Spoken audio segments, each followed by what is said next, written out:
नवनीत कौर जी, और यहाँ पर एसपी भी महिला हैं आस्था मोदी जी, और यहाँ अब हमारे बीच में जो बोलने के लिए आ रही हैं वे भी एक ऐसी महिला है, सशक्त महिला है जिनका नाम किसी परिचय का मोहताज नहीं। एमपी है सुनीता दुग्गल जी। मुझे नहीं पता, माननीय मुख्यमंत्री महोदय से मैं कभी कभी डर जाती हूँ, कम बात करती हूँ, नहीं तो आपके लिए दो पंक्तियां जरूर कहती, पर फिर भी कहूंगी क्योंकि वो बिजी हैं कि पसीने की स्याही से जो लिखते हैं मुकद्दर अपना,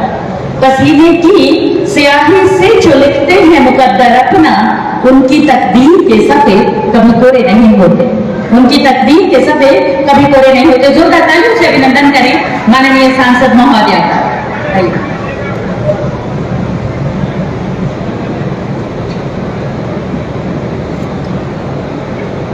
परम श्रद्धेय, प्रातःवंदनीय, पूजनीय, आदरणीय, और मैंने जब अपनी राजनीतिक पारी शुरू की तो जहां से मैंने शुरू की थी, सबसे पहले जिनका आशीर्वाद दिया था आदरणीय स्वामी धर्मदेव जी महाराज, उनके साथ ही उपस्थित स्वामी ब्रह्मदेव जी महाराज, ब्रह्मदास जी महाराज, स्वामी अरुणदास जी महाराज, संत विज्ञान प्रेमानंद जी, संत ध्यान प्रमानंद जी, संत वृंद, और सफेद वस्त्रों में संत हमारे बहुत ही आदरणीय यशस्वी हरियाणा के मुख्यमंत्री माननीय श्री मनोहर लाल जी, इनके साथ साथ हमारे सुभाष सुधा जी, हमारे गोवर साहब, हमारे घनश्याम जी, विनोद ध्याना जी, हमारी बहन सीमा त्रिखा जी, और इसके साथ साथ हमारे यहाँ के विधायक अभी जो अपना वक्तव्य आप लोगों के समक्ष रखे गए भाई दूराराम जी, बहुत ही आदरणीय, पूर्व में प्रदेश अध्यक्ष रहे और अभी चेयरमैन भाई सुभाष बराला जी, इसके साथ साथ हमारे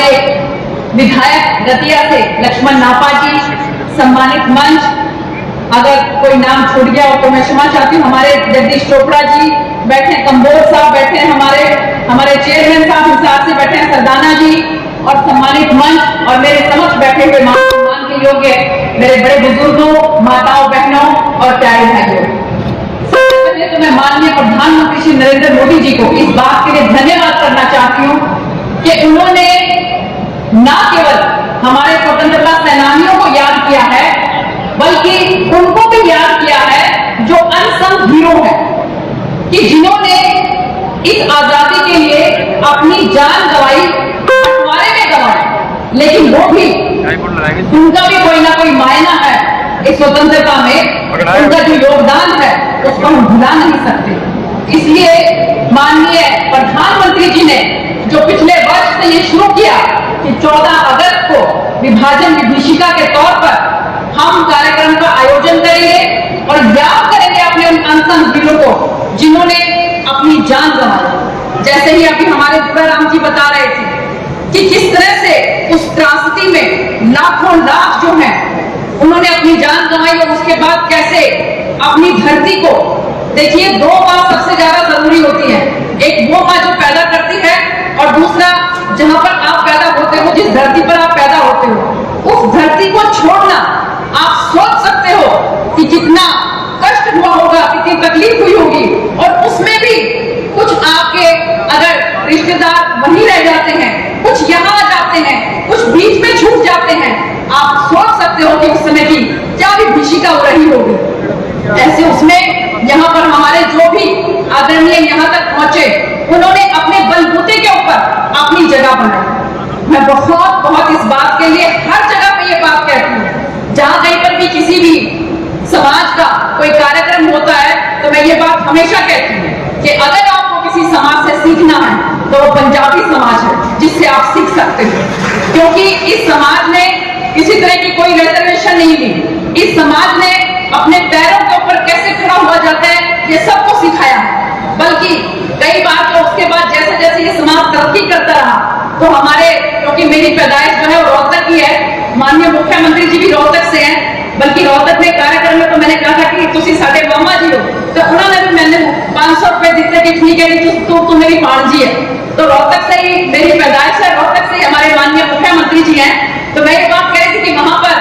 कई बार क्या होता है कि जो हमारे देसी बंदे हैं, तो उन्होंने एक हमारी पंजाबी बिटिया से शादी करी, तो उसके बाद किसी ने उनसे पूछा कि भाई और बता तेरी जिंदगी कैसी चल रही है, कहते कि बहुत बढ़िया मजे में चल रही है। कहते कि अगर कोई देसी लड़की से शादी करता तो बोला कि वो तो वही चटनी खिलाती और अपने वही जो है रोटी खिलाती, लेकिन अब मैंने जैसे जो शादी करी है, कहते बड़ा घर के अंदर भी कूद कूद के जाना पड़ता है। कहते कहीं पे पापड़ियां सूख रही है, कहीं पे बड़ियां सूख रही है, कहीं पे जो है चटनियां बन रही है, कहीं पे अचार बन रहे हैं। कहते इतना खाने पीने का अगर किसी को सलीका है तो वो पंजाबी कौम को,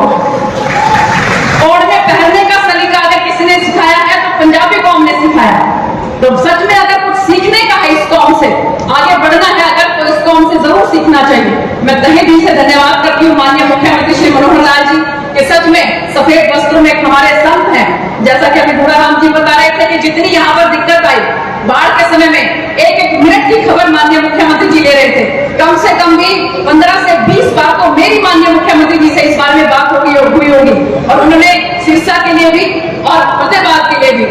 और 2.5 करोड़ रुपया तो तुरंत प्रभाव से माननीय मुख्यमंत्री जी ने सिरसा के लिए आवंटित, उन्होंने तुरंत प्रभाव से आवंटित